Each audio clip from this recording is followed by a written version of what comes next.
एक एक व्यक्ति से मैं पर्सनली उसकी खबर रख रहा हूँ, एक एक मरीज़ की खबर रख रहा हूँ।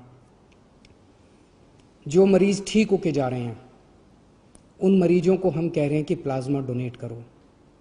एक मरीज़ से मैं भी बात कर रहा हूँ, मेरी टीम भी बात कर रही है और उन्हें प्रोत्साहन देते हैं कि आप डोनेट कीजिए।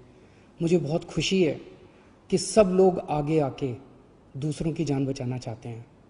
हर धर्म के लोग, चाहे वो किसी भी धर्म के हो, किसी भी जात के हों, सब लोगों के मन में एक जज्बा है कि मेरी जान बची, अब मैं किस तरह से दूसरों की जान बचा सकता हूँ। मेरे मन में एक विचार आ रहा था, मैं सोच रहा था कि कल को, अब जब मैं पिछले कुछ दिनों से लोगों को ब्लड डोनेट करने के लिए, प्लाज्मा डोनेट करने के लिए इतना हम लोग उनको प्रोत्साहित कर रहे हैं, तो मेरे मन में एक विचार आ रहा था कि कल को कोई पेशेंट, मान लीजिए हिंदू है और बहुत सीरियस है, हो सकता है उसको मुसलमान का प्लाज्मा उसकी जान बचाए।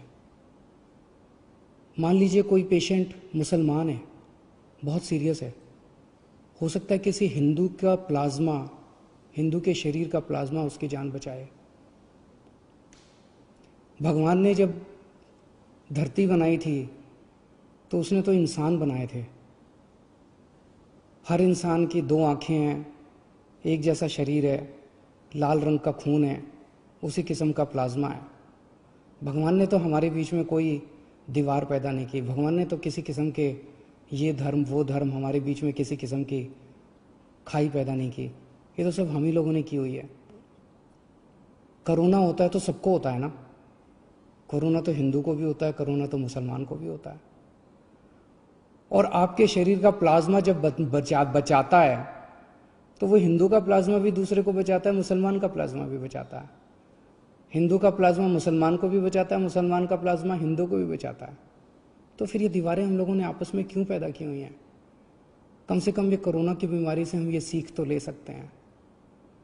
अगर हमारे देश के सब लोग, हिंदू, मुसलमान, सिख, ईसाई, जैन, बौद्ध, हम सब मिलके एक साथ काम करेंगे, प्यार और मोहब्बत से काम करेंगे, तो ये देश को कोई नहीं हरा सकता। इस देश के सामने पूरी दुनिया को झुकना पड़ेगा। हमारा देश इतना अच्छा है। और अगर हम बट गए, आपस में लड़ते रहे, तो फिर कोई उम्मीद नहीं बचती है।